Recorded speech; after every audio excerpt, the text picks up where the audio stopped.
I lost $64,000 co-signing loans for friends. Two separate loans. Both friends disappeared. I ended up in court. This is the most expensive lesson I've ever learned, and I'm going to tell you the complete story so you never make this mistake. I'm a healthcare professional, not a financial advisor. This is educational content based on my painful personal experience. If someone asks you to co-sign a loan, watch this entire video first. It might save you tens of thousands of dollars. Let me take you back to when this all started. 2014. I was working as a medical assistant. I was with a company trying to learn real estate. That's when I met this friend. We started working together on real estate education. After a few weeks of working together, I felt like I could trust them. We were part of a group learning together. Late nights, early mornings. We were building something. Then they approached me about student loans. They needed help with tuition for $35,000.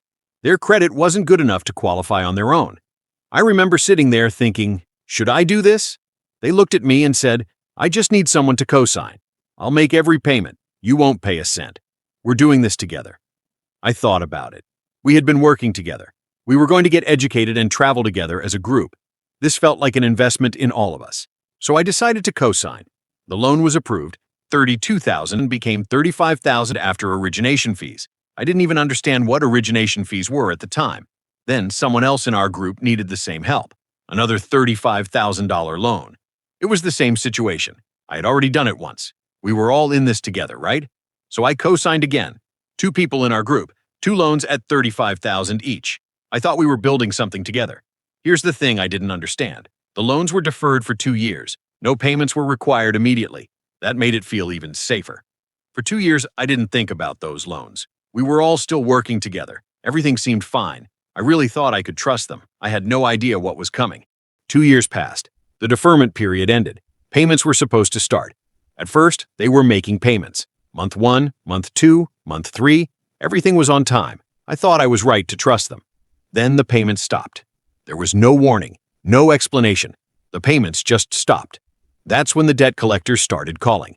They weren't calling them. They were calling me.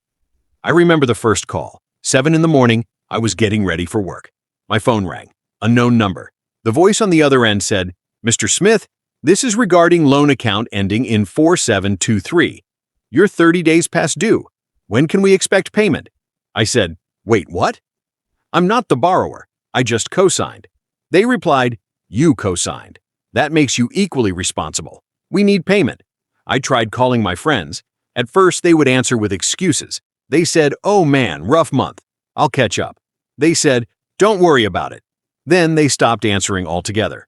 The debt collectors got more aggressive. I was getting multiple calls per day. My phone would buzz constantly. Unknown numbers, different area codes. They called me at work. They called me at home. They called early morning. They called late at night. I tried to dodge them for a few years. I changed my number. I avoided answering unknown calls. I'd see my phone light up and my stomach would drop. But you can't hide forever. After a few years of this, I received a summons. I opened my mailbox on a Tuesday afternoon. There it was, official court papers. My hands started shaking. Now it was real. This wasn't just annoying phone calls anymore. This was a lawsuit. Both loans, 2 loans at $35,000 each. Both friends had completely disappeared. I got that summons and I panicked. I didn't have money for a lawyer, so I tried to handle it myself. I asked acquaintances who were lawyers for advice. I thought I could figure this out. I thought I knew better than I actually did. The court date came, April 12, 2018. I showed up to the courthouse. Cold marble floors, echo of footsteps everywhere. I was wearing my best suit, sweating through my shirt. I walked in thinking I could explain my situation. I was thinking the judge would understand I was the victim here. The judge wasn't having it. Not at all. Here's what I learned in that courtroom. When you co-sign a loan, you have 0 protections. You have absolutely 0 protections. The law sees you as equally responsible. The friends who took out the loans didn't even show up to court. But I was there, and I was liable. The judge looked at me and said, Mr. Smith, you signed these documents. You are responsible. I'm ordering you to settle for the amount on the summons. That was $18,700 total for both loans. I tried to argue. I said, Your Honor, I was trying to help friends. They disappeared. I can't. The judge cut me off. You signed. You pay. Or face collection proceedings. Where was I supposed to get $18,700? I was still working as a medical assistant. I had my own bills to pay. I ended up taking a loan against my life insurance policy. Think about that for a moment. I borrowed money to pay for loans I never benefited from. This was for education I never received. This was for friends who vanished. I had tried to wait it out.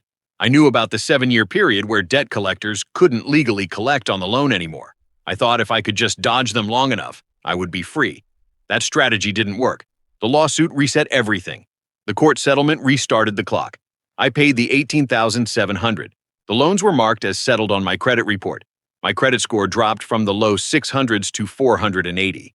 It was completely destroyed. Let me break down the actual financial damage. 2 loans at $35,000 each, $70,000 in original loans. I settled for $18,700. You might think I saved money. That's wrong. I borrowed $18,700 from my life insurance at interest. Add in the years of dodging debt collectors and the stress. Add in the higher interest rates I paid on everything because my credit was destroyed. Conservative estimate? This mistake cost me over $100,000 total when you factor in everything. But the financial cost wasn't even the worst part. It was the stress, the shame, the anger. For years, I was dodging phone calls. I was looking over my shoulder. I was afraid to answer my phone. I'd see unknown numbers and feel my chest tighten. That's no way to live. I would wake up at 3 in the morning thinking about it, staring at the ceiling, heart racing. How could I have trusted them? How could they just disappear? I lost 2 people I thought were friends. It turns out they were never real friends. Real friends don't vanish when they owe you money. It took me 3 years to fully recover financially. 3 years of working extra shifts. 3 years of rebuilding my credit from 480. 3 years of living with the consequences of trying to help people I thought I could trust. Here's what they don't tell you when someone asks you to co-sign. When you co-sign, you're not helping them borrow money. You are borrowing the money for them to use. Read that again. The bank sees one borrower with 2 names. If the primary borrower doesn't pay, they come to you immediately. You have no legal right to the asset. If it's a car loan, you don't own the car. If it's a student loan, you don't get the education, but you owe the full amount. Co-signing affects your debt-to-income ratio. That $64,000 showed up on my credit as my debt. I couldn't qualify for my own loans because I was tapped out. You can't just remove yourself from a co-signed loan. You're stuck until it's paid off or settled. If you absolutely must help someone, here's what to do instead. Gift them what you can afford to lose. If they need $5,000 for a down payment, gift them $2,000. They keep their dignity. You keep your credit. But honestly, just say no.